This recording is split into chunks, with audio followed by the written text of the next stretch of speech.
I'm Mark Callion, Mr. Saltwater Tank, coming to you on behalf of SaltwaterAquarium.com.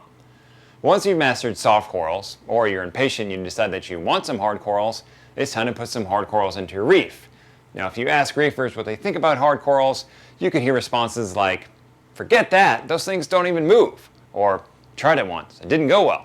Or if you're like me, you're going to hear things like, "I love those things, I'm addicted to them." You can't have an opinion until you try it, so when you're ready for some hard corals, here's what you need to know. Remember, for a hard coral reef tank, you'll need better flow, better lighting, better water chemistry than in the soft coral budget reef tank and the budget saltwater tank. Watch the Budget Reef series shows on lighting, flow, and chemistry so you're up to speed on what you need to know in those areas. Once you've got those things set, it's time to pick some hard corals. Hard corals are broken down into two categories, LPS and SPS, which describe the size of their polyps. Large polyp stony corals, called LPS, have large polyps that are easily visible. Small polyp stony corals, SPS, are just that, hard corals with small polyps. Sometimes these polyps are so small you can hardly see them with your naked eye. As a general rule, LPS are hardier than SPS, so if you're just wading into the waters of hard corals, start with LPS and then add on SPS. If you're going all in, get yourself some LPS and SPS corals. Here are my recommendations for great starter hard corals. Colastraea corals, better known as candy canes. Montipora setosa. War coral. Duncans, torches, and hammers. All these corals are great starter hard corals, and all of them are in the hard coral budget reef tank. I got all these corals from LiveAquaria, and you can too. These corals are all regularly available, and they've been aquacultured at LiveAquaria's facilities. Once you pick your hard corals, it's almost time to get them in your tank. First, you need to acclimate them and dip them.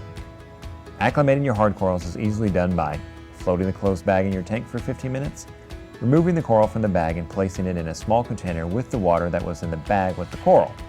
It's easiest to drip acclimate your hard corals with a drip acclimator like our drip acclimator kit.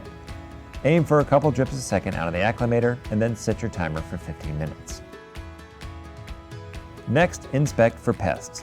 The pests I'm most concerned about for hard corals are red bugs, Montipora eating nudibranchs, and Acropora eating flatworms. Once you've acclimated, dip your hard corals. If you don't know how to dip your hard coral, watch the Dipping Coral episode in the Budget Reef Tank series. Once your hard corals are acclimated and dipped, place them in your tank following these guidelines.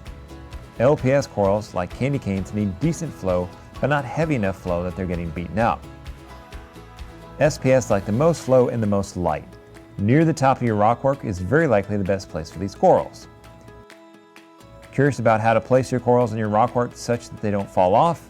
I'll cover that topic and more in the next episode. Once you've got your hard corals in your tank, don't forget about water chemistry.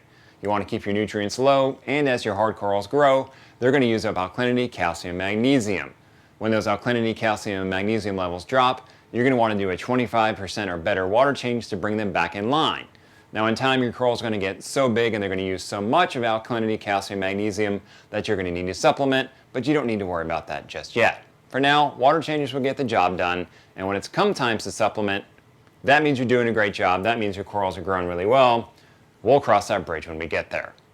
I'm Mark Callion, Mr. Saltwater Tank, coming to you on behalf of SaltwaterAquarium.com. I'll catch you in the next episode.